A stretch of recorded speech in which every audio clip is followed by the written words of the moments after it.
San Pablo Manufacturing Corporation petitioner versus Commissioner of Internal Revenue, the respondent. GR number 147749, June 22, 2006. In this petition for review under Rule 45 of the Rules of Court, San Pablo Manufacturing Corporation assails the July 19, 2000 and April 3, 2001 resolutions of the Court of Appeals in CAGRSP number 59139. SPMC is a domestic corporation engaged in the business of milling, manufacturing, and exporting of coconut oil and other allied products. It was assessed and ordered to pay by the Commissioner of Internal Revenue the total amount of 8,182,182.85, representing deficiency miller's tax and manufacturer's sales tax, among other deficiency taxes, for taxable year 1987. The deficiency miller's tax was imposed on SPMC sales of crude oil to United Coconut Chemicals Incorporated or Unichem, while the deficiency sales tax was applied on its sales of corn and edible oil as manufactured products. SPMC opposed the assessments, but the commissioner denied its protest. SPMC appealed the denial of its protest to the Court of Tax Appeals by way of a petition for review docketed as CTA case number 5423. In its March 10, 2000 decision, the CTA canceled SPMC's liability for deficiency manufacturers' tasks and the sales of corn and edible oils, but upheld the Commissioner's assessment for the deficiency miller's task. SPMC moved for the partial reconsideration of the CTA affirmation of the miller's tax assessment, but it was denied. SPMC elevated the case to the Court of Appeals via petition for review of the CTA decision insofar as it upheld the deficiency miller's task assessment. In its July 19, 2000 resolution, the appellate court dismissed the petition on the principal ground that the verification attached to it was signed merely by SPMCA AA12's Chief Financial Officer without the Corporate Secretary Certificate, Board Resolution, or Power of Attorney, authorizing him to sign the verification and certification against Forum Shopping. SPMC sought a reconsideration of the resolution, but the same was denied, hence this petition. Did the Court of Appeals err when it dismissed SPMC's appeal? SPMC contends that its appeal should have been given due course since it substantially complied with requirements on verification and certification against forum shopping. It insists on the liberal application of the rules because, on the merits of the petition, SPMC was not liable for the 3% miller's tax. It maintains that the crude oil which it sold to Unichem was actually exported by Unichem as an ingredient of fatty acid and glycerin, hence not subject to Miller's tax pursuant to Section 168 of the 1987 Tax Code. For SPMC, Section 168 of the 1987 Tax Code contemplates two exemptions from the Miller's tax. A. The milled product in the original state were actually exported by the miller himself or by another person. And B.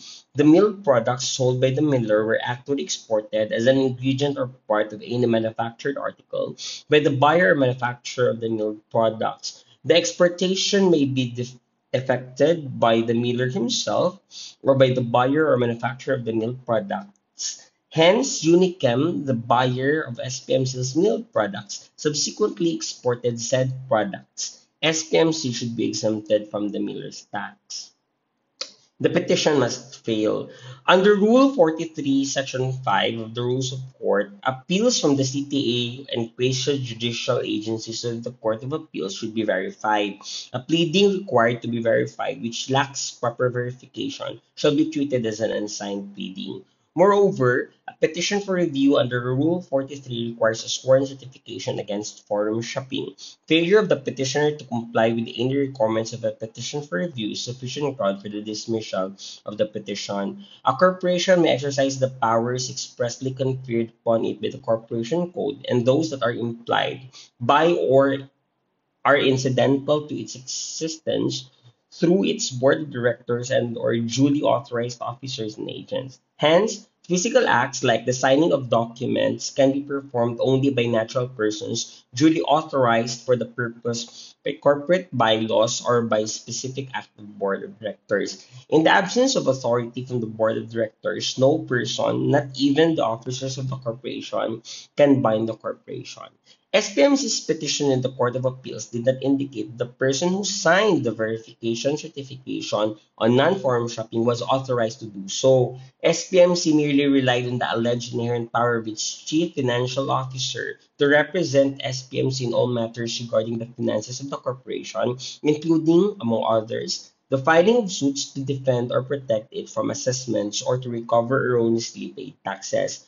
SPMC even admitted that no power of attorney, secretary certificate, or board resolution to prove the affiant's authority was attached to the petition. Thus, the petition was not properly verified. Since the petition lacked proper verification, it was to be treated as an unsigned pleading subject to dismissal. In Petlas Incorporated versus Court of Appeals, the court upheld the dismissal with the Court of Appeals of the petition on the ground that the verification and certification against farm shopping was signed by Pet Plans Incorporated first Vice President for Legal Affairs or Corporate Secretary without any certification that he was authorized to sign in behalf of the corporation. In BPI Leasing Corporation versus Court of Appeals, the court ruled that the petition should be dismissed outright on the ground that the verification certification against farm shopping was signed by BPI Leasing Corporation's counsel with no specific authority to do so. Since the counsel was purportedly acting for the corporation, he needed a resolution issued by the board of directors that specifically authorized him to institute the petition and execute the certification. Only then would his actions be legally binding on the corporation. In this case, therefore, the appellate court did not commit an error when it dismissed the petition on the ground that it was signed by a person who had not been issued any authority by the board of directors to represent the corporation. Neither can the court subscribe to SPMC's claim of substantial compliance or its plea for a liberal application of the rules. Save for the most persuasive of reasons, strict compliance with procedural rules is enjoined to facilitate the orderly administration of justice. Substantial compliance will not suffice in a matter involving strict observance, such as the requirement on non-forum shopping, as well as verification. Utter disregard of the rules cannot justly be rationalized by harping on the policy of liberal construction. But even if the fatal procedural infirmity were to be disregarded, the petition must still fail for lack of merit. As the CTA correctly ruled, SPMC's sale of crude coconut oil to Unichem was subject to the 3% Miller's tax. Section 168 of the 1987 Tax Code provided Section 168 percentage tax upon proprietors or operators of rope factories, sugar mills, coconut oil mills, palm oil mills, cassava mills, and desiccated coconut factories.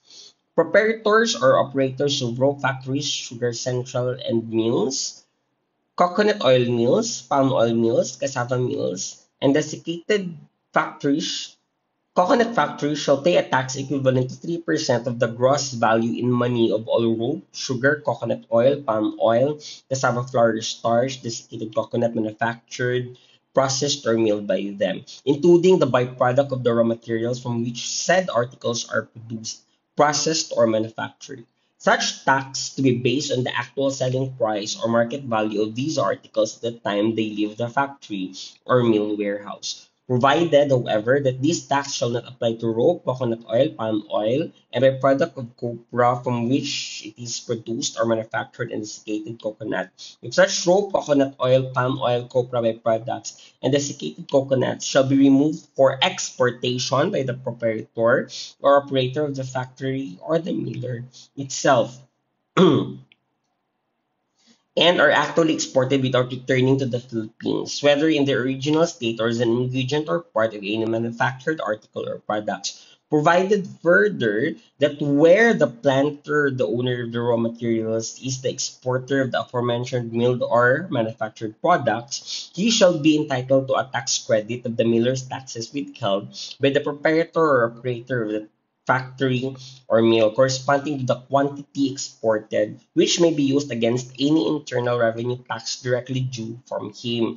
Provided, finally, that credit for any sales millers or excise taxes paid on raw materials or supplies used in the milling process shall not be allowed against the miller's tax due, except in the case of a preparator or operator or refined sugar factory is provided here under.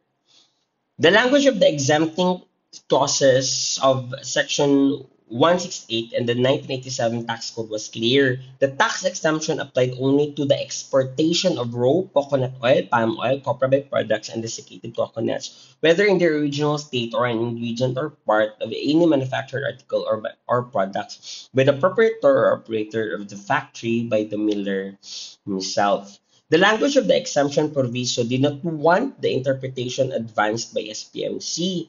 Now, nowhere did it provide that the exportation made by the purchaser of the materials enumerated in the exempting clause or the manufacturer of products utilizing the said materials was covered by the exception. The SPMC situation was not within the ambit of the exemption. It was subject to the 3% miller's tax imposed under 168 of the 1987 tax code. SPMCA A812's proposed interpretation duly enlarged the scope of the exemption clause. The rule is that the exemption must not be so enlarged by construction, since the reasonable presumption is that the state has granted in express terms all it intended to grant, and that unless the privilege is limited to the very terms of the statute, the favor should be intended beyond what was meant. Where the law enumerates the subject or condition upon which it applies, it is to be construed as excluding from its effects all those not expressly mentioned. Expressio unius est exclusio alterius. Anything that is not included in the enumeration is excluded therefrom, and the meaning that does not appear nor is intended or reflected in very language of the statute cannot be placed therein. The rule proceeds from the premise that the legislature would not have made specific enumerations in a statute if it had the intention not to restrict its meaning and confine its terms to those expressly mentioned. The rule of expressio unius est exclusio alterius is a canon of restrictive interpretation. It's applicable in the case in this case is its application in this case is consistent with the construction of tax exemptions in strictissimi juris against the taxpayer. To allow SPMC's claim for tax exemption will violate these established principles and unduly derogate sovereign authority. Wherefore, the petition is hereby denied. Cost against the petitioner so ordered. So it was decided by the Supreme Court, and this case has two main issues. No, the first issue is, did the Court of Appeals err in dismissing SPMC's appeal based on procedural grounds? And was SPMC liable for the 3% miller's tax on the sale of crude coconut oil to Unichem? So the ruling of the Supreme Court is that the Supreme Court ruled that the Court of Appeals did not err in dismissing SPMC's appeal due to improper verification and certification against Forum Shopping. And on the second issue, the court appealed the assessment of the 3% miller's tax on SPMC's sale of crude oil to Unichem, confirming SPMC's tax liability. So, the Supreme Court emphasized the necessity of strict adherence to procedural rules, particularly Rule 43 of the Rules of Court. Petitions for review must be properly verified and include a sworn certification against Forum Shopping. So it was proved that they were not able to verify word sworn certification against Forum Shopping kasi nga there was no certification for the representative who signed yung kanilang certification of non-forum shopping. SPMC's petition lacked proper verification. It was signed by an unauthorized individual, rendering it effectively an unassigned pleading. The court dismissed SPMC's argument for substantial compliance, highlighting that procedural rules are essential for maintaining orderly justice. On the other issue, the tax exemption under Section 168 of the 1987 Tax Code applies solely to the exportation of specific products by the miller or factory operator, not to sales made to purchasers who subsequently export. The principle of expressio unius est exclusio alterius was applied, indicating that tax exemptions should be interpreted narrowly against the taxpayer. SPMG's broad interpretation of the exemption was found to be unsupported by statutory language, no? So, yun po yung ating case on San Pablo Manufacturing Corporation versus CIR, GR number 147749, June 22, 2006. If you have interpretations or analysis of the case, no, please comment po sa ating comment box below. And if you have requested jurisprudence na babasahin natin, please also comment down below. Thank you!